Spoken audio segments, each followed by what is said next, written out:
Hi everyone, it's week 8 and we are quickly coming to the end of the quarter. I have a couple of lectures for you this week. The first, of course, is what's considered to be kind of the last tragedy of the Civil War, and that's the death of Abraham Lincoln, the assassination of Abraham Lincoln. And then next time, what we're going to talk about is we're going to talk about a topic that is often forgotten, and that is in the next lecture what you do with all these Confederates who had raised arms against the United States. Was there going to be punishment? How much punishment was just, et cetera, et cetera. But first, in regards to, of course, by the end of 1864, 1865, for the most part, Lincoln winning re-election, it was a sense that the war was inevitably going to be won by the North. Um, Lee's army was quickly dissipating and disappearing, with of course casualty numbers that he could not take against Grant. Sherman was coming up through South Carolina and making South Carolina howl, and was going to meet up with Grant to destroy Lee. And this was by the spring of 1865. The war was basically over. It was just how long it was going to take for Lee to surrender to Grant. And on April 9th, 1865, Lee and Grant met very famously in a small town called Appomattox Courthouse, where the Confederate Army of Northern Virginia laid down its arms. Now there were still Confederates fighting in other parts of the country, in the West specifically, but for the most part, this was kind of seen as being the unofficial end of the Civil War. Again, there were some Confederates that would fight into May, questions about guerrilla fighters, things of that sort, but this was seen as being basically the symbol that the war was over. The South has most definitely lost when Lee surrenders to Grant. So of course, it's on April 9th. It was seen as being this really wonderful day for the North. There was great celebrations, a sense that the war was almost finished. And then on April 14th, Lincoln, just 5 days afterwards, decides that he is going to go to a play at Ford's Theater in Washington D.C. with he was supposed to go with Grant and with some other dignitaries. He ends up going, of course, with his wife Mary Todd Lincoln and some other friends. And what happens, infamously, is John Wilkes Booth, an actor, quite well known actor at that point, had decided that Lincoln was needed to be assassinated. And John Wilkes Booth was a Southern sympathizer. He believed in the Southern cause very much so. He had actually he and his co-conspirators, roughly a month or a month and a half before the assassination, had actually a different plan, and the plan was to kidnap Abraham Lincoln and hold him ransom. And his notion was he would hold Lincoln ransom, and his demand would be that the northern prisons released all of the Confederate soldiers to the southern side, basically in doing so, giving the South the men that it needed to continue fighting. This was John Wilkes Booth's initial plan. However, it became very obvious very quickly that this was both not, it was not feasible to kidnap Lincoln, and also at this point it was too late. The war was pretty much over. Very famously, John Wilkes Booth supposedly was in the audience. Well, he wasn't, not supposed. He was in the audience for the second inaugural of Lincoln in March of 1865. And then 2 weeks before the assassination, he heard Lincoln give a speech.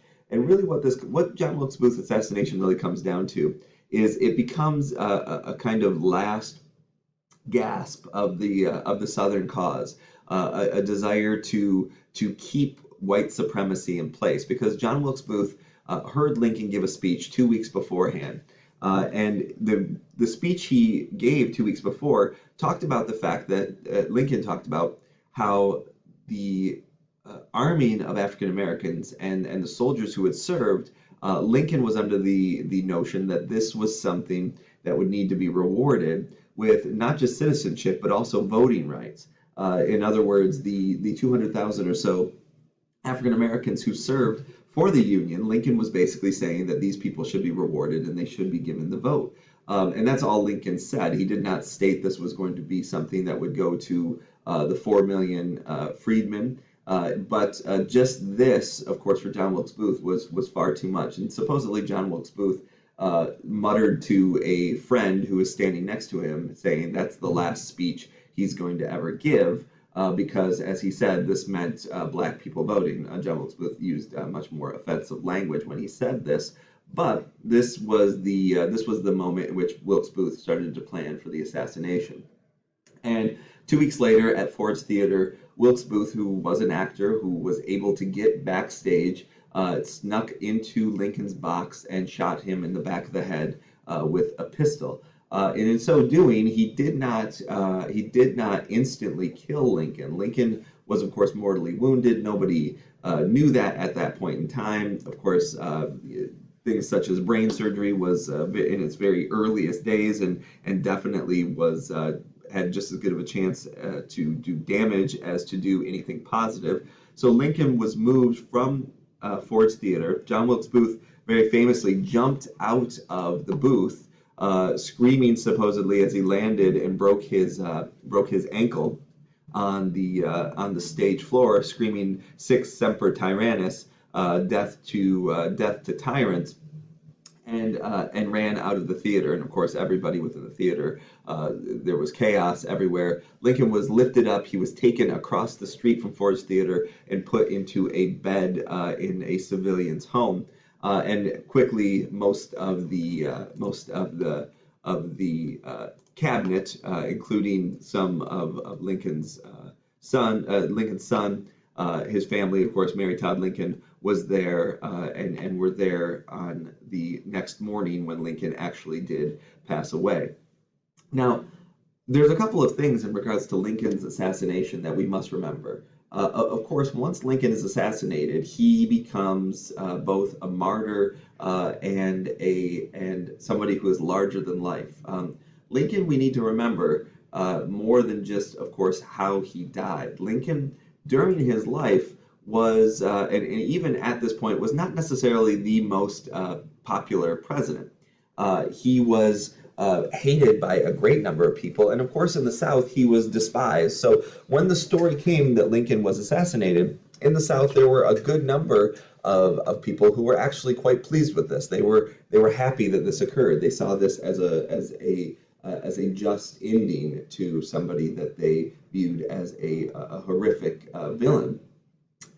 The other side of this, though, is the interesting aspect that a number of people who were Republicans, who were in Lincoln's own party but more radical than him, saw this also as a possible tragedy that may have benefits by the end once it came down to what was going to happen after the war. Because the concern for some of the more progressive Republicans was that Lincoln was going to be far too lenient with Southern states. He had already posed Reconstruction ideas that would have allowed the South to come back quite easily into the Union, and a lot of progressive radical Republicans were concerned that Lincoln would easily to kind of reform the Union, give the South a good deal of leeway, and many Republicans and those within the North felt that this was not going to be just. And so, strangely enough, there was within the Republican Party also a statement that this was an unfortunate and a tragedy, of course, and Lincoln was beloved within the party. However, he doing this was perhaps God's way to make it so that the South could truly be punished, and this was one of the hopes of the radical Republicans. It sounds strange to say, but this is how many responded within the first couple of weeks after his assassination. Little did they have a sense, however, that the person who would be taking over for Lincoln, Andrew Johnson, Lincoln's vice president, would become both the absolute thorn in the side of radical Republicans, and for many Republicans, he would be seen as being far, far too lenient on the southern states. And we'll talk more about that as we get into Reconstruction, and your videos will assist with that as well. So that will be for the next time.